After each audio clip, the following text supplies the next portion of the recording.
তিন কারণে অধিকাংশ মানুষ জাহান্নামী হবে। এক, গাফলতের কারণে, খামখেয়ালি। নামাজ পড়তাম না, কি লেগে ভাল লাগে না, ভাল লাগে না, না বুঝিয়ে না, কেরুম জানি লাগে, কেরুম লাগে না, হেও কইতারি না, কেরুম লাগে।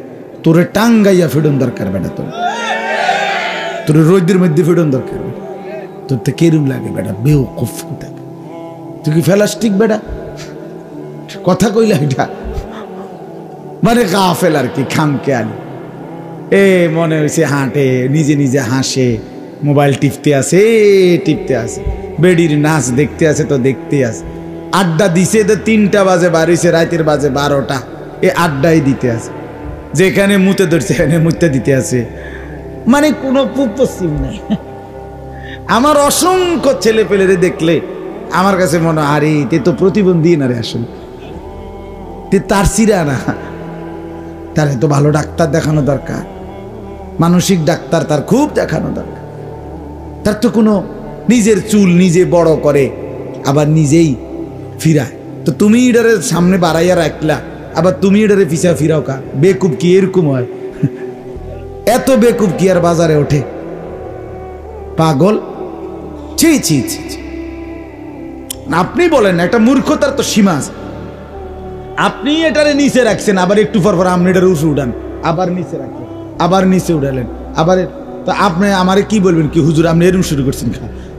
ভালো মানুষ ওয়াজে না করবেন, আপনি ডেরেলে এরম কে শুরু করলেন? বলবেন কিনা বলেন না কেন? যে কোনো মানুষ বলবে কিনা? আরো কেউ যদি আরো মারাত্মক হয় কব কিরে হুজুর এটা কি পাগল নিগম, তো এরম করে কা? বলবে না তো তুমি কি পাগল নাকি? তুমি চুলিডির এরম করো কা? তুমি এমন করো কেন বেটা? নিজে নিজেই হাসে, নিজে নিজেই কাঁদে, নিজের চুল নিজেই টানে, নিজের মোবাইল দিয়ে নিজে নিজেই ছবি তোলে। গাফেল। অর্থাৎ কে আমি, পরিচয় কি, কোত্থেকে আসলাম, কে আমাকে পাঠাইলো, কেন আসলাম, করছি কি, কিচ্ছু জানে না। আফাহাসিবিতুম আন্নামা খালাকনাকুম আবাসা ওয়া আন্নাকুম ইলাইনা লা তুরজাউন। রব্বুল আলামিন বলে, বান্দা এই কি ভেবেছো তুমি আমি আল্লাহ বুঝি তোমাকে অনর্থক বানিয়েছি? কেমনে রে ভাবলা বান্দা এটা?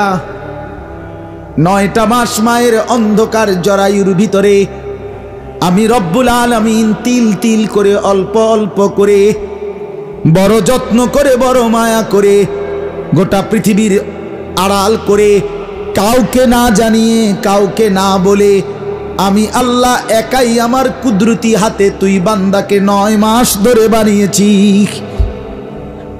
তুই জানো কি বান্দা, আমি যদি বলতাম কুন, তাইলেই তো হয়ে যায়। আমি যদি বলি হও, তাইলে তো পলকের মধ্যেই হয়ে যায়, হয় কিনা বলেন? যে আমি এক পলকে বানাইতে পারি, সেই আমি 9 মাস ধরে কি করলাম? আমি তোকে সাজাইলাম, আমি তোকে যত্ন করে সাজিয়ে বান্দা, এতটা মন মতো করে সাজিয়েছি। ওয়ালাকাদ খালাকনাকুম সুম্মা সাওয়ারনাকুম। আল্লাহ বলে, বান্দা আমি তোমাদেরকে বানিয়েছি, অতঃপর আমি তোমাদেরকে সাজিয়েছি, বানাইছিও আমি, সাজাইছিও আমি। এখানে নাক আমি লাগিয়েছি, এখানে কান আমি লাগিয়েছি, এখানে 2 চোখ আমি লাগিয়েছি। তুই বান্দা তোর মাকে বলে দেখ, মা আপনার পেটে যখন আমি ছিলাম 6 মাস বয়সে, মায়ের পেটে আপনাকে আল্লাহ কোনোদিন জিজ্ঞেস করেছিল নি মা আজ তোর সন্তানের নাক লাগাবো রে মা, বল তুই তোর ছেলের নাক কোনখানে লাগাবো? কেউ কি জিজ্ঞেস করেছিনি? আল্লাহ বলে না, কায়নাতের কিচ্ছুকে আমি জিজ্ঞাসা করি নাই, আমি আল্লাহ নিজের হাতেই সাজিয়েছি। এত যত্নে গড়া বান্দা আমার, এত নিখুঁত যত্নে সাজানো বান্দা আমার। আমি বুঝি তোমারে শুধু মোবাইল টিপতা, আমি বুঝি তোমারে শুধু নারীর পিছনে ঘুরতা, আমি শুধু তোমারে বন বিড়ি সিগারেট খাইতা, এটুকুর জন্যই শুধু বানাইছি। আফাহাসিবিতুম আন্নামা খালাকনাকুম আবাসা। ওয়া আন্নাকুম ইলাইনা লা তুরজাউন।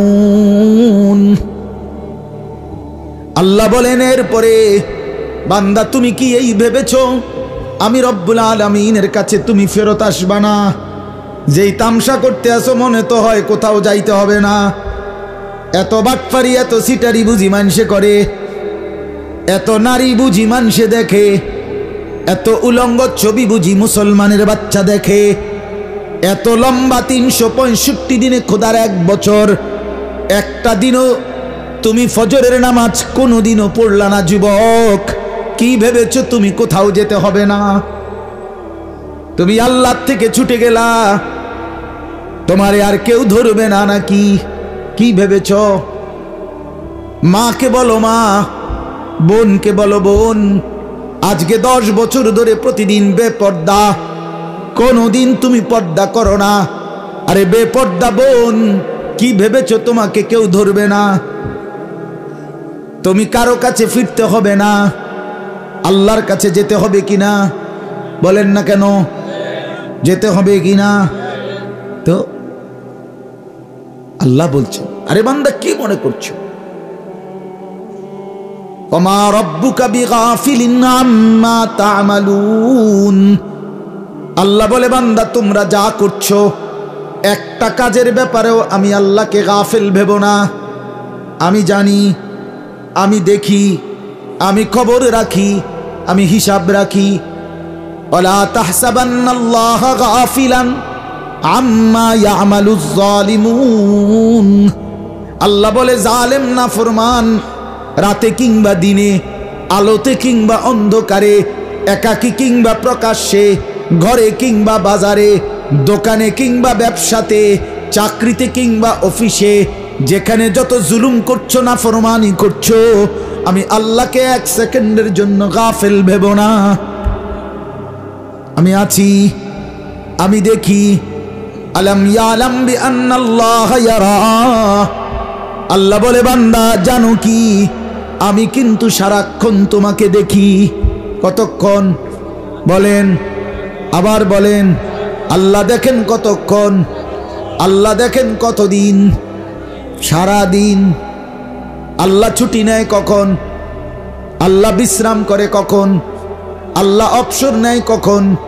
তন্দ্রা যায় কখন? ঘুম যায় কখন? না। ওয়াতাওয়াক্কাল আলাল হাই আল্লাযী লা ইয়ামুত। আল্লাহ বলে ভরসা করো ওই জীবন্ত সত্তার উপরে, যেই সত্তা কোনোদিন মরবে না। ইয়া সাবিকাল ফাউত, ইয়া সামিআস সাউত, ইয়া কাসিবাল ইযামি লাহমান বাদাল মাউত। এক বুজুর্গ আল্লাহর ঘর কাবার গিলাফ ধরে এই দোয়া করছিলেন, ইয়া সাবিকাল ফাউত, আই মাউত, হে মৃত্যুকে অতিক্রমকারী সত্তা আমার, যার কোনো মৃত্যু নাই। ইয়া সামিআস সাউত, হে আমার ওই মালিক, কায়নাতের সব আওয়াজ যিনি আলাদা আলাদা একই মুহূর্তে শোনেন। যে বলুক, যাই বলুক, বাংলা বলুক, উর্দু বলুক, হিন্দি বলুক, ইংরেজি বলুক, সবার শব্দ, সবার আওয়াজ যিনি শুনতে পান। ইয়া কাসিয়াল ইযামি লাহমান বাদাল মাউত, হে মৃত্যুর পরে মাটিতে বিলীন হয়ে যাওয়া, হাড্ডি চামড়া একেবারে নিঃশেষ হয়ে যাওয়া দেহকে পুনরায় গোশত, হাড্ডি, রক্ত দিয়ে সাজিয়ে আবার পুনর্গঠন করবেন হাসরের ময়দানের জন্য। যেই সত্তা আমার, সেই মালিক আপনাকে ডাকছি। কিতাবে আমরা পড়ছি, সাইদুল খাতের কিতাবে, এক বুজুর্গের এই দোয়াইটা শুই না আরেক বুজুর্গ আল্লাহর ওলি পাগল হয়ে গেছে, কইছে কইলো কি দেবে না, আরে সে আল্লাহরে ডাকলো কি রে, কি শব্দের।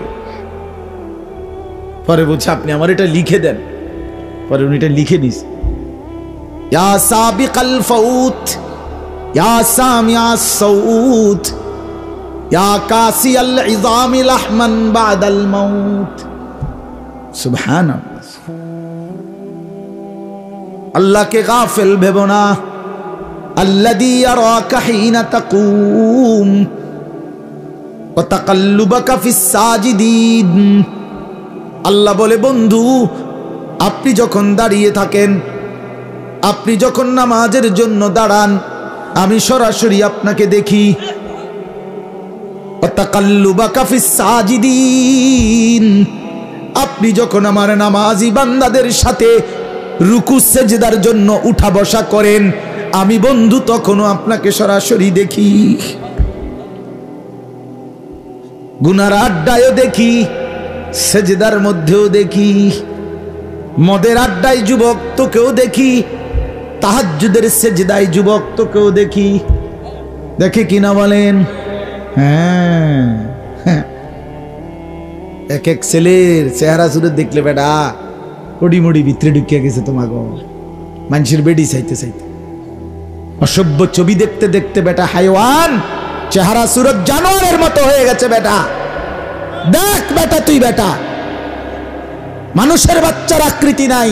নর্তকীর ছবি দেখতে দেখতে, নারীর দৃশ্য দেখতে দেখতে, উলঙ্গ নাচ দেখতে দেখতে, জিনা ব্যভিচারের দৃশ্য দেখতে দেখতে, এই অসভ্য অভ্যাস যাদের, রাত জেগে দিন জেগে মোবাইলের যারা নারীর ছবি আর নর্তকীর নাচ দেখে, ওই অপদার্থদের চেহারা দেখেন, চেহারার মধ্যে কোনো রস কষ দয়া মায়া মানবতা ভদ্রতা বলতে কিচ্ছু নাই। দেখেননি সে কই সাফা কই জাঙ্গিয়া। হ্যাঁ, অভিভাবকরা ঘুমায়, অভিভাবকরা ঘুমায়।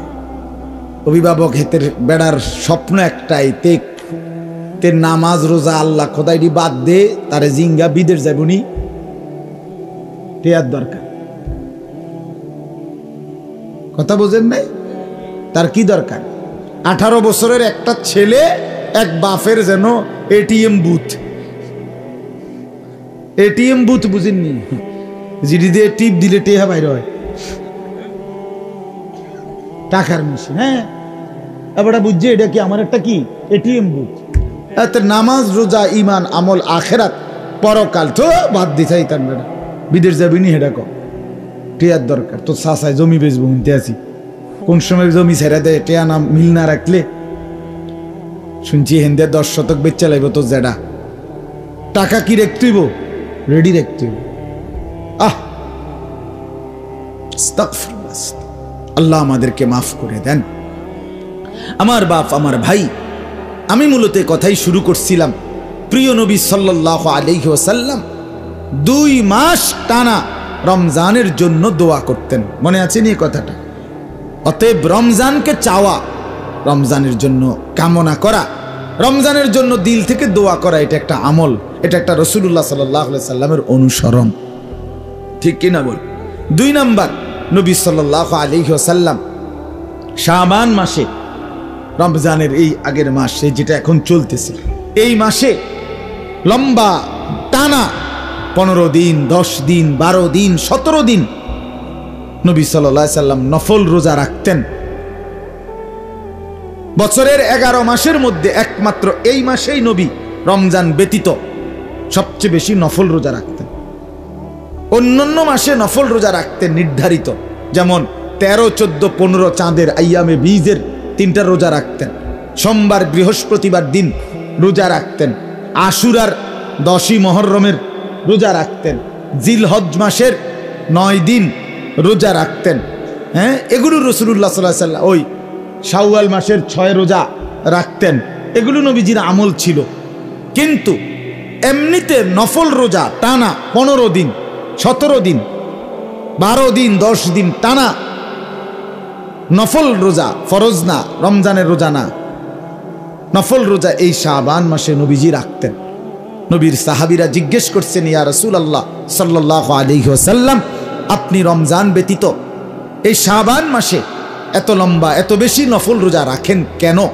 নবীজি বলতেন, তাযীমান লি রমাদান, রমজানের সম্মানার্থে, রমজানের প্রাক প্রস্তুতি, রমজানের জন্য প্রিপারেশন, রমজানের ভালোবাসায়। আল্লাহ যেন দেখে আমার বান্দা তো রমজান চাইতেছে, রোজা রাখবে, আরে কয় কি রাখবে, তে তো রোজা রাখা শুরুই করে দিছে। পরে হায়াত দিব না তো কারে দিব? ওই দেখি রোজা রাখতেই আছে অনেক, আল্লাহ খুশি হবে, খুশি হবে। এজন্য এই রমজানের পূর্বে এই দুইটা আমল, এক রমজানের জন্য কি করা, কমা কয় না, কথা কয় না। আমি তো চান্দিনার জামাই, আপনার আমার শ্বশুরবাড়ি চান্দিনা, জানেননি আপনারা? জানেন না তো কি জানেন, তো আর কইয়া লাভ কি, জানেন না জান। আমার তো শ্বশুরবাড়ি চান্দিনা, তেগুরিয়া। তেগুরিয়া নাম শুনছেন না? ওই তেগুরিয়া গ্রাম। আমার শ্বশুর অনেক বড় আলেম, আল্লাহওয়ালা বুজুর্গ আলেম, আলহাজ হজরত মাওলানা মুবারক হুসাইন ওনার নাম। ঢাকা মধ্যবাড্ডা একটা বড় দাওরায়ে হাদিস মাদ্রাসার মুহাদ্দিস। আমি আমার শ্বশুরের একমাত্র জামাই, ওটার মেয়ে একজন। যাই হোক, তো কাজেই কথা কন, আমি তো গল্লাই মাদ্রাসার ছাত্র। 1997 সনে পূর্ণ 1 বছর আমি গল্লাই কমপ্লেক্সে পড়ছি। হ্যাঁ, সচিব সাহেব তখন ছিলেন, সচিব সাহেবের দেখছি আমি। আমার বড় ভাই তখন নতুন গল্লাই কমপ্লেক্সের আপনার আলিয়া শাখা যেটা খুলছে ওইটার প্রধান ছিলেন, সুপার ছিলেন আলহাজ হজরত মাওলানা মাহবুবুর রহমান আশরাফি, আমার আপন বড় ভাই। এখন চান্দিনা আল আমিন কামেল মাদ্রাসার প্রধান মুহাদ্দিস, বড় ভাইও বড় ওয়াইজ আলেম। যাই হোক, তো আমি তো এখানকারই। ও তো বলতেছিলাম আমরা যে এই দুইটা আমল রমজানের পূর্বে, বিশেষ আমল কয়টা বলেন? 1 নম্বর কি করা, দোয়া। এখনই দোয়া করতে থাকেন, প্রতিদিন বলবেন, একদিনও 2, 4, 10, 50 বার। সবার কাছে অনুরোধ, রাত্র অনেক হয়েছে, আমি এই জন্য দেরি করতে চাচ্ছি না। প্রত্যেকের কাছে অনুরোধ, বাবা ভাইয়া ছেলেরা তোমাদের কাছে অনুরোধ করি, দোস্ত হাসতে হাসতে ফেলে দিও না। ওই যে শুরু করবো, কথাটা বলতে পারলাম না, যে গাফেল জাহান্নামে যাওয়ার শায়েখ বলছে অধিকাংশ জাহান্নামী 3 কারণে। 1 নাম্বার গাফলত, খামখেয়ালি, এ খামখেয়ালি।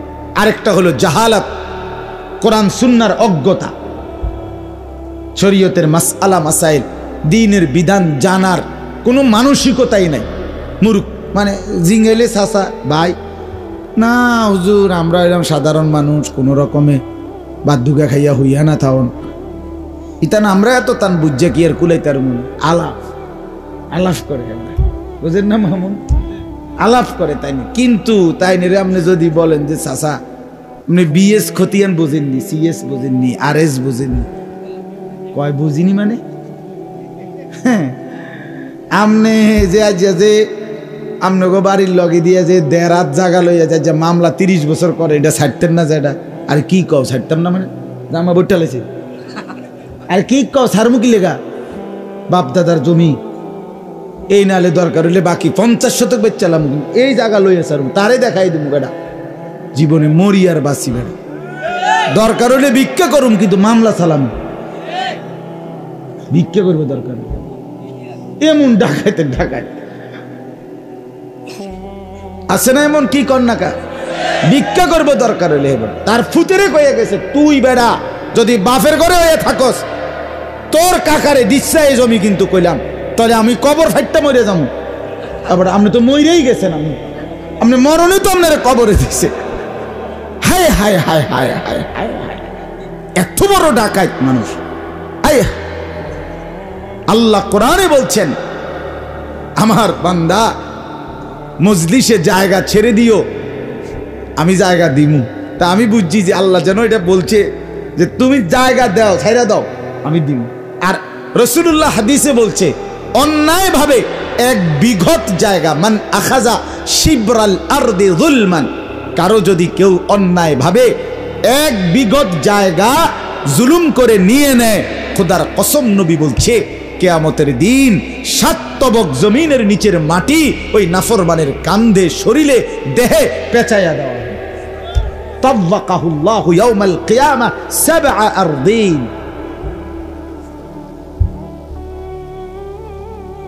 খামখেয়ালি, ফুতের সুখের লাগিয়া নিজের কবর আখেরাত শেষ করে দিলেন। হ্যাঁ, এই 1 বিঘত এই বেড়ারে এ বর্ডারে আপন ভাই, আপন চাস্তো ভাই, জ্যাঠতো ভাই, মামতো ভাই, আপন চাচা 1 বিঘত জায়গা ছেড়ে দিলে বেটার বাড়িটা রাস্তাটা হইয়া যায় না, দিত না দরকার। আরেক কানে মাহফিলে গিয়ে 30,000 টাকা দিয়া স্লোগান লইয়া ফিরছি ভাই। হ্যাঁ ওই আমরা 200 মাইল দূরে তারার হেডে গিয়ে টাকা দিছে 30,000 হেতে হেরা স্লোগান দিয়ে জনাব জমিনা দইনা 30,000 মার হাবারে মার। আইসা গেছে চাচা বাইতে আইসে 30,000 টাকা দিয়ে। কিন্তু এখানে আপন ভাতিজাকে, আপন চাচাকে, আপন ভাইকে আহা 1 বিঘত জায়গা এমনিতে তো দেওয়া যাইতো না, বলেন না কেন? শুধু গ্রামে গঞ্জে এগুলো নিয়ে ঝামেলা কি একটা দুইটা? বহুত তা আমনে না বলে কিচ্ছু বোঝেন না আমনে রে। আখেরাতের কথা কইলে দুইয়ান সুরা ঠিক করতেন কইলে যে কাকা আপনার আমি একদিন তোমার একজনের বললাম চাচা আপনি তো সুরা কেরাত হয় না, আমি এটি বুঝছি অশুদ্ধ। আল্লাহর রহমতে আমার নাতি 3 জন হাফেজ। ওমা আমি আপনার কি কইলাম, আপনি কি আর কিও কোন চাচা? আল্লাহর রহমতে তাইনের নাতি 3 জন হাফেজ। তার মানে উনার বাপ হইল এই 3 জন নাতি হাফেজ, বেহেস্তে আমি যাইতে। আচ্ছা তো যাইবো ডাকে, আমি তো লোকে তো দেখি না না ফেরেস্তা আমনে টেনশনে না ফিরে রয়েছে, ফেরেস্তারা বেহেস্তের লোক মিলাইতে পারতেছে না আমনের লেগে। আরে বাপরে কাকু, আপনার জন্য বেহেস্তে কি মিলান যাইতেছে না, রুম মিলাইতে পারতেছে না, লোক মিলাইতে পারতেছে। এই খামখেয়ালি আখিরাতের ব্যাপারে কি উদাসী। ইয়ালামুনা যাহিরাম মিনাল হায়াতিদ দুনিয়া ওয়া হুম আনিল আখিরাতি হুম গাফিলুন। এজন্য জাহেল হওয়া, অজ্ঞ দিন সম্পর্কে, কোরআন সুন্নাহর বিধান, শরীয়তের মাসআলা মাসাইল না জানা, এটা জাহান্নামে যাওয়ার কারণ। এটা কিসের কারণ বলেন না কেন? আমনে নামাজ পড়ছেন ঠিক আছে 30 বছর, প্রত্যেক দিন সেজদার সময় ঠ্যাং দোনোয়ান আলগি দিয়ে লাইছেন। আপনি তো জানেন না যে 2 পাও যদি মাটির থেকে ছুটে যায়, উঠে যায়, কিয়াম ছুটে যায়, দাঁড়ানো কিয়াম ফরজ, দাঁড়ানো ফরজ, নামাজের দাঁড়ানো কি, তো এটা যদি ছুটে যায় 1 মিনিটের জন্য তো নামাজ বাতিল, সেজদায় সহু দিলেও হইতো না। তো আপনি তো জানেন, আপনি তো গিয়ে দেখবেন হাসরের ময়দানে নাই কি কো আমার ফেরেশতারে। আরে কোরআনে আছে ওয়ালাউ আলকা মাআদিরা, অসংখ্য নাফরমান নিজের আমলনামা দেখে, বালিল ইনসানু আলা নাফসিহি বাসীরা, নিজের চোখে নিজের আমলনামা দেখবে, দেখা গুনাহ নাফরমানি দেখে আল্লাহর সামনে মাআদিরা আপত্তি পেশ করবে, সিটারে আল্লাহর সামনে বলবে হাসরের ময়দানে, আল্লাহ এটা আমার আমলনামা, আমার নাম আছে যে আনিসুর রহমান, বুঝা যায় এটা আমারে, কিন্তু যেই হারে মিছা কথা লিখছে আমি কইছি না। না একটা মানুষ বুঝি এইভাবে মিছা কথা কি তাও করে, বুঝেন না কথা? এইভাবে সুদ খাইছি, ঠিক আছে খাইছি, আচ্ছা আমিও একেবারে ফিরতাম না, কিন্তু বুঝি 2-4 টাকাও বালাটিয়া নাই। ওয়ালাউ আলকা মাহাদিরা, হ্যাঁ এরকম আপত্তি করবি, আল্লাহ শনিবার রবিবার সোমবার এডি নামাজ পড়ছি না, আমি নিজেই কইতে পারি, কিন্তু শুক্রবারে যে 2 রাকাত পড়ছি এডিও তো নাই। এটাই তো পরিষ্কার বোঝা যায় এই ফেরেশতা নিজে নিজে বানাইয়া লিখছে, নাইলে আমার শুক্রবারের নামাজ ডাকো। আল্লাহ বলবে হ্যাঁ এটা তো একটা কথা, তুমি তো শুক্রবারে 2 রাকাত পড়ছিলে, এই ডাকো। ফেরেশতাকে জিজ্ঞেস করবে, ফেরেশতা কও আমার বান্দার শুক্রবারের 2 রাকাত কই? ফেরেশতা বলবে আল্লাহ ওযু আছে, ফরজ গোসল আদায়, হ্যাঁ ফরজ গোসল কি হয় নাই, নাকের নরম জায়গায় পানি পৌঁছানো ফরজ। যখন গোসল ফরজ হয়, বীর্যপাত হয়, তো নাকের নরম জায়গায় কিভাবে পানি পৌঁছায় জানি তো না।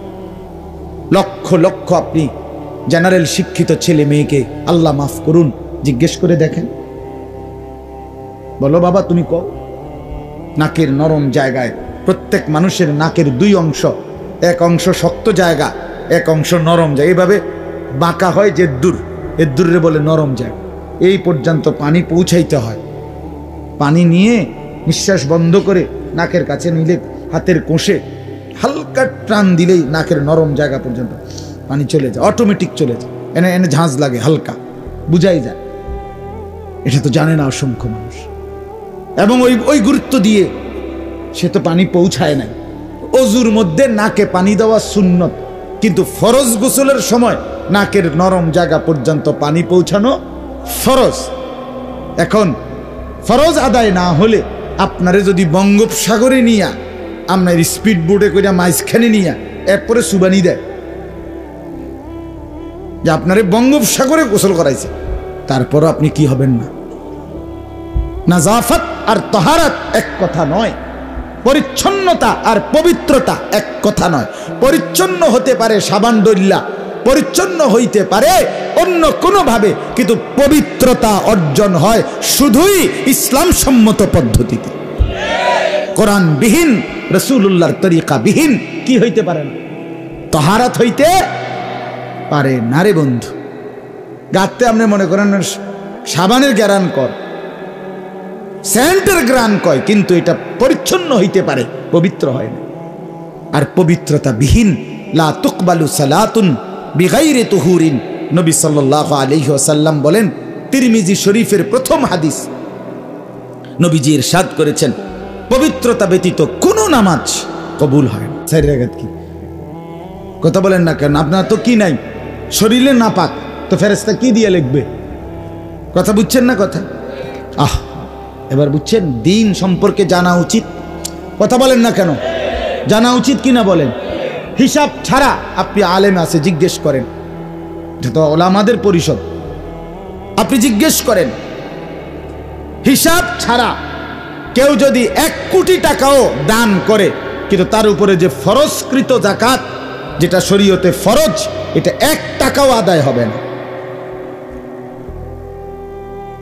ওটা দান তো দান, কিন্তু যাকাত হিসাব করতে হবে কিনা বলেন? হিসাব করতে হবে, আপনাকে হিসাব বের করতে হবে। আপনি আপনার মন মতো করলে হবে। আপনি আমার জিজ্ঞাসা হইলেছে, আচ্ছা বলে হুজুর, আচ্ছা পরিষ্কার কথা কন, নামাজ 4 রাকাত, সেজদা কয়টা মোট? 8টা, রুকু কয়টা? 60টা। আচ্ছা, তো আপনি 8টা সেজদা 4টা রুকু বুঝ পাইলি তো হইছে, তো আমি এবারে সেজদা দেওয়ান লইছে, এবার 8টা এক লোকে দিয়ে দিই যে হুজুর একটা বুঝ পাইলেন তো, এবার রুকু 60টা মারো একসাথে, রুকু হয়েছে তো? নামাজ হয়েছে তো? ওরা ডিম হয়েছে, কিচ্ছু হয় না, ঠিক কি না বলেন?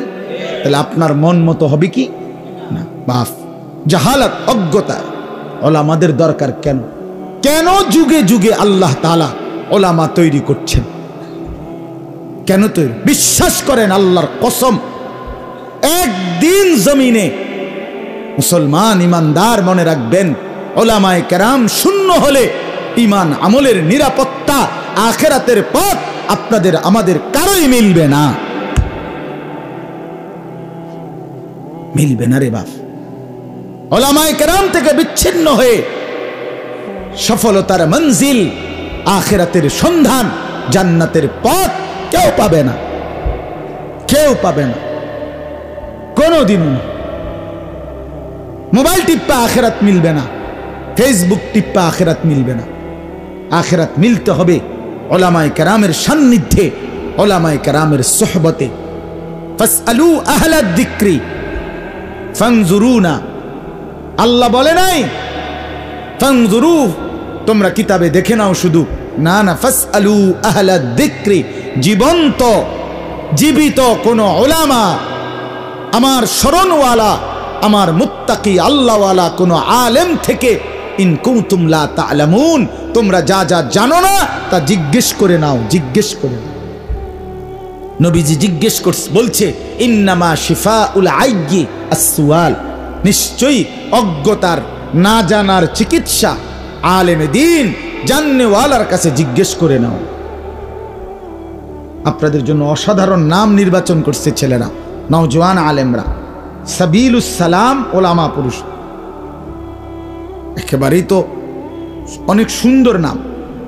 এই নাম আমি তো আর দেখিই নাই কোনো সময়। শান্তির পথ এটা।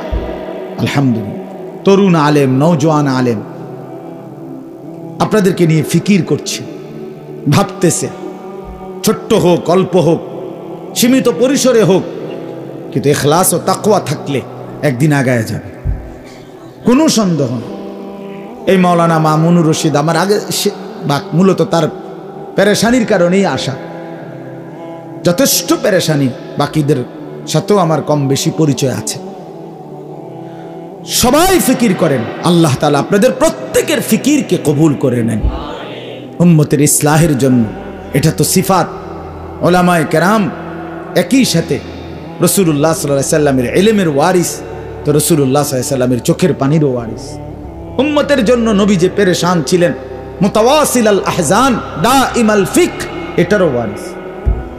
নবীজি সারাক্ষণ চিন্তিত থাকতেন, নবী সারাক্ষণ ফিকিরে থাকতেন, ফিকির করতেন, কোনো না কোনো ভাবনা ভাবতেন। আর কি করা যায়, আর কি করা যায়? কোরআনে আছে নূহ আলাইহিস সালাম বলছে 950 বছর।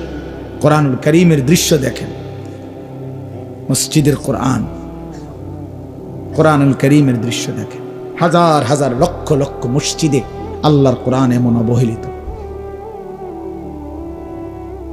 লক্ষ লক্ষ মসজিদে যে জায়গা দিয়ে কোরআন শরীফ রাখে, আপনার আগরবাতির বাক্স, মেসবাতি, মোমবাতি, ব্যাটারির বাক্স, কথা বুঝছেন, আপনার জারুর পলিথিন ইত্যাদি, মানে যতগুলো অপ্রয়োজনীয় জিনিস, ফালতু জিনিস, এডি কোরআন শরীফ জান দিয়ে তুই লাগে সাড়ে মাড়ে দেখবেন হ্যান দিয়ে।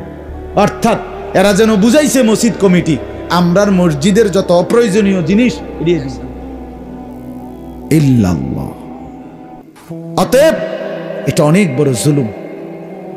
মুহিয়্যিস সুন্নাহ হযরত মাওলানা শাহ আবরারুল হক রাহমাতুল্লাহি আলাইহি, আর দুই হযরত আজীবন মেহনত করছেন কোরআনুল কারীমের মাসহাফ, মানে কোরআনের এই কপি, এগুলোর সম্মান, এগুলোকে গিলাফে মোড়ানো, এগুলোকে আদর করা, এগুলোকে যথাযথ সম্মান যত্ন নেওয়া। আমি আজকে এই অনুরোধ করব, আপনারা সাবিলুস সালাম ওলামা পরিষদ, আপনারা উদ্যোগ নিয়ে এই মসজিদের সমস্ত কোরআনে গিলাফ লাগান। আমি 500 টাকা দিব ইনশাআল্লাহ, এক্ষুনি দিয়ে যাব আপনার হাতে, বাকিটা আপনারা মিলাইয়া নেবেন। আমার মাদ্রাসায় আলহামদুলিল্লাহ, আমি তো আমার মাদ্রাসার একজন হাফেজ সাহেবকে দায়িত্ব দিছি, পুরা মাদ্রাসার মধ্যে একটা কোরআন শরীফ যদি কোনোদিন গিলাফ ছাড়া, আমি ইনশাআল্লাহ এখন চলেন, গিলাফ ছাড়া কোরআন শরীফ নাই আমার মাদ্রাসা, বলছি যদি কোনোদিন গিলাফ ছাড়া কোরআন শরীফ দেখি তো আমনের বেতন থেকে কাটা যাবে, সাফ কথা। এরপরে বলছি, প্রয়োজনের অতিরিক্ত আপনি কোরআন শরীফ নিবেন না মাদ্রাসায়। ওই আমনের বিপদ, আমনের বেডির সিজার, আমরা 2টা কোরআন শরীফ মান্নত করছি, এটা কি মান্নতের কিতাব? হ্যাঁ, কোরআন শরীফ মান্নতের জন্য নাজিল হয়েছে, কোরআন শরীফ জিন্দেগির জন্য নাজিল হয়েছে। কথা বলেন না কেন? হুদাল লিন্নাস, এটা মানবতার হেদায়েত, মানবতার হেদায়েত।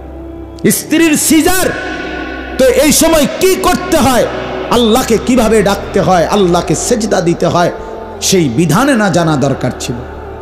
যে পেরেশান অবস্থায় নবী কি করতেন, ইজা হাজাবাহু আমরুন ফাজাআ ইলাস সালাহ, স্পষ্ট হাদিস। নবী সাল্লাল্লাহু আলাইহি সাল্লাম যখনই পেরেশান হতেন, সাথে সাথে নামাজের জন্য ছুটতেন। হযরত আনাস রাদিয়াল্লাহু তাআলা আনহুকে জিজ্ঞেস করছে, নবী সাল্লাল্লাহু আলাইহি সাল্লামের জামানায় আপনারা ঘূর্ণিঝড় অথবা তুফান দেখলে কি করতেন? উনি বলতেন, আরে আল্লাহর বান্দা, আস্তাগফিরুল্লাহ, বলো কি তুমি? ঘূর্ণিঝড় তুফান দেখলে নবীর জামানায় কি করতাম আমরা? মানে আমরা তো নবীজির জামানায় আকাশ অন্ধকার হলেই, শুধু আকাশ কালো হলেই মসজিদে ছুটে নামাজে দাঁড়িয়ে যেত। ঘূর্ণিঝড় তার পরের খবর, এর আগেই তো নামাজে দাঁড়ায় যেত। বিপদের ঘন ঘটা দেখলেই আমরা নামাজে দাঁড়াইতাম। করণীয় তো ছিল এইটা। আপনি দি কোরআন শরীফ 2টা মসজিদে দিচ্ছেন, এটি জমাইতে জমাইতে জমাইতে আপনার অবহেলার সাথে পড়ে আছে। খোদার 10 বছর চলে গেছে, এমনও কোরআন শরীফ যে কোরআন শরীফে কেউ কোনোদিন আর হাত লাগায় না। আহা, হাসরের ময়দানে কোরআন বলবে, আল্লাহ এই মানুষগুলোকে জিজ্ঞেস করেন আমাকে ছাপাইলই বা কেন? আর আমাকে পড়লই না বা কেন? আল্লাহর রসুল বলবে, কোরআনে আছে সূরা ফুরকানে, وقال الرسول يا ربي إن قوم اتخذوا هذا القرآن مهجورا। আল্লাহ বলেন, রসুল বলবে, রসুল নবীজি হাসরের ময়দানে বলবে, ইয়া রব্বি ইন্না কওমি, হে আমার রব, আমার জাতি, ইত্তাখাযু হাদাল কুরআনা মাহজুরা, তারা এই কোরআনকে নিজেদের জীবন থেকে পরিত্যক্ত করে দিয়েছে। বুড়া বেড়া নিজে চাইয়া পড়তে পারে না, এরপরও আরেকজন রে বলছে, চাই কদ্দুর শোনাও, চাই খবরের কাগজে কি লিখছে, আজের খবরটা কিতা কদ্দুর কও চাই। আপনি কেন একটাবার বললেন না নাতিকে, বাপ আমি তো আল্লাহর কোরআন পড়তে পারি না, তুই কদ্দুর শোনাও না, আমার মালিক আমারে কি বলছে।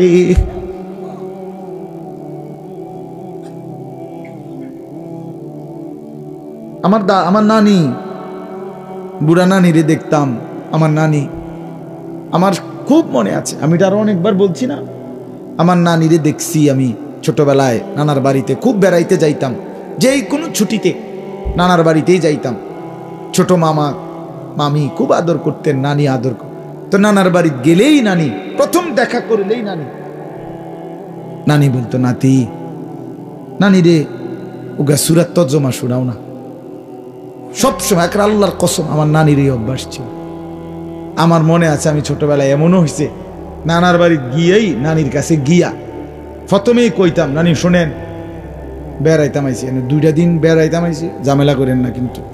সবসময় আমরা আইলেও আমরা জ্বালায় এনে কোনো বেড়াইতে পারি না, কিচ্ছু না, আমরা সুরার কি কইতাম, তর্জমা কইতাম, সুরার তর্জমা কইতে আইছি, বেড়াইতাম আসছি, খুদা ঝামেলা করেন না নানি। নানি আমারে জড়ায় ধরে কইতো, নাতি তোমার লাগে টাকা রাখছি, বই কিন্ন, কিতাব কিন্ন, নানু টাকা দিব অনেক, তুমি একটা সূরা শুনো। তো তখন বলতো, আচ্ছা তো তাহলে ঠিক আছে।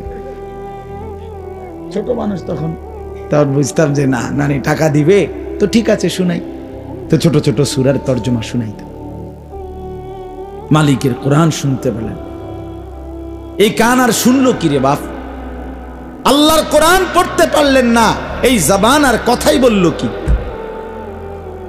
আমি তো প্রায় বলি, যেই চোখ আল্লাহর ঘর দেখে নাই, কাবার কালো গিলাফ, যেই চোখ মদিনার সবুজ গম্বুজ দেখে নাই, হায় সেই চোখ দেখলই কি আর দেখার মজাই পাইল কি? জীবনে দেখার স্বাদ পাইল কি?